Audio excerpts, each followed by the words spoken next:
So, I want to talk about the type of mindset we should have as we go about our daily lives. So, normally, what we do is we're always thinking about the facts of life, our job that we have right now, the amount of money that we have right now, the bills that we have right now. Our thought processes are always linked to appearances or the outer world. So we're always thinking equal to our circumstances. And therefore, state of consciousness is always on that or equal to that. And that's what we continuously kind of like reinforce and live. Like that's the main theme of our life, and nothing really changes.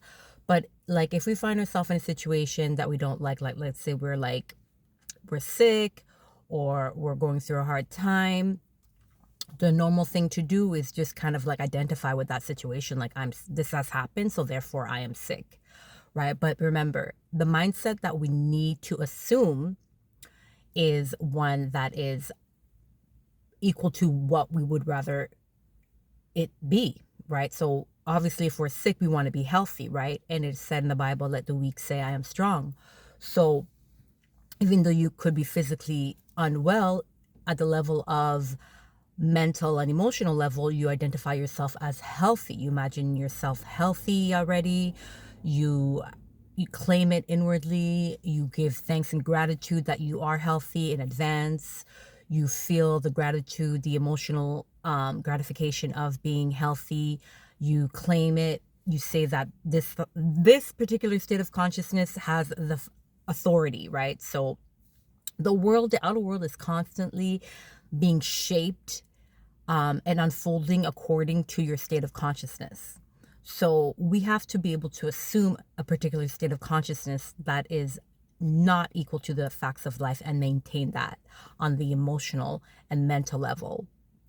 And as we practice that, as we practice claiming that, right, even though the physical fact, the body could be sick, but as you maintain that, as you no longer feed the old condition of I am sick, and you maintain the identity of someone who is healthy, like maybe several times a day, and you train the direction of your thought processes over time, the physical body will start to heal itself. Maybe you will get a cure. You'll start eating healthier. You'll stop old habits. You will no longer be living in stress because you're on the mental emotional level. You're claiming that you're healthy. You can take your painkillers, throughout the process. You can stop looking in the mirror throughout the process. Like, just not obsessively. Like if you do look at the condition, you could see it as improving every day. Identify it as something that is changing, that is improving every day, while at the same time giving gratitude and claiming within that you are healthy, that you are wealthy, and feel the emotional gratification of that. So what we're doing is we are feeding our subconscious mind that idea. And the subconscious mind is a mind that doesn't analyze, that doesn't reason. It'll just pick up on that emotional gratification.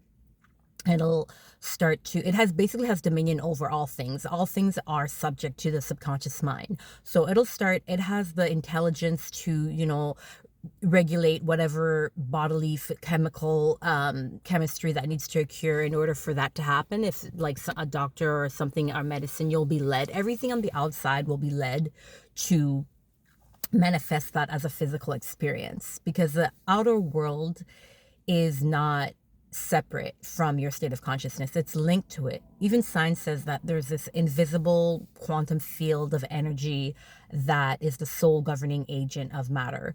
And our mind, our physical being is linked to that. Everything physical is linked to that. And when we have a thought and when we have an emotion that is consistent, that correspond with one another, like feeling healthy and thinking about being healthy, visualizing that verbally or otherwise. Those two thoughts are consistent, they're coherent, versus thinking something, visualizing something, and then feeling like shit and then being consumed with stress. Those are inconsistent, non-coherent. So those are not going to have the consistency to really affect any change or to really communicate that to the subconscious mind or the quantum field around you.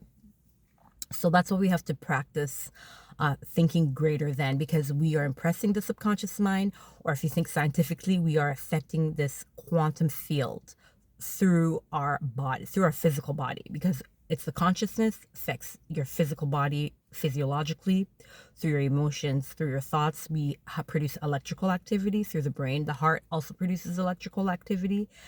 And that when you have electricity naturally produces magnetism. So what we call that electromagnetism. And we have this electromagnetic field of information that is linked to everything, like all matter. Everything is linked to this field. So what happens is when you assume that you're healthy and it's a consistent and you maintain it throughout time, through every day, despite the fact, that mindset is going to start to subconsciously direct all matter to reflect that. And what is the reflection? When you stand before the mirror, you are the object, you is before the mirror, and the reflection reflects a match to what is before it. So that's the exact behavior of the physical reality. We have this invisible mirror that is affected over time, and gradually over time things start to reflect that mindset that you have assumed and sustained despite the evidence of the facts. So it'll start to line up your body, other people, things like you could have never physically forced into submission. It will start to feed them thoughts and ideas, even the weather. Everything in the outer world is subject to this. Like I said, it has dominion over all things.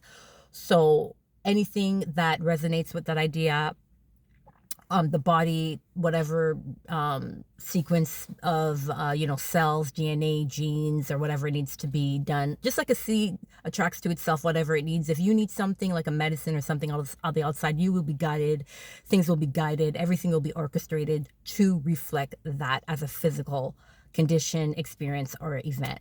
So this is kind of like, in a nutshell, why we want to practice this every day. And I definitely would suggest that we try to direct our thinking as much as possible, even if we don't see results. Like, even if you exercise or you're trying a new skincare, you don't see the results right away, but you continue to do it because you know it's affecting things on a deeper level. And eventually you will reap the benefits of that over time. So that's why I would suggest you just keep doing it over time, until you start to recondition your body to a new emotional baseline. And once you do that, things take time. You have to allow time. We live in a time space universe. So that's why I would suggest understanding, knowing, and then putting it into effect every day. So if this helped you, I really am grateful that it will, and that you were able to practice this. And let me know if you've practiced this, or if you know anybody, or if you had any results from doing this. It would help a lots of people that will watch this as well for emotional support. And just if somebody knows like you did it, then they could do it too, right? So that's the idea. But anyways, I want to hop out of here, and yeah, I'll see you in the next one.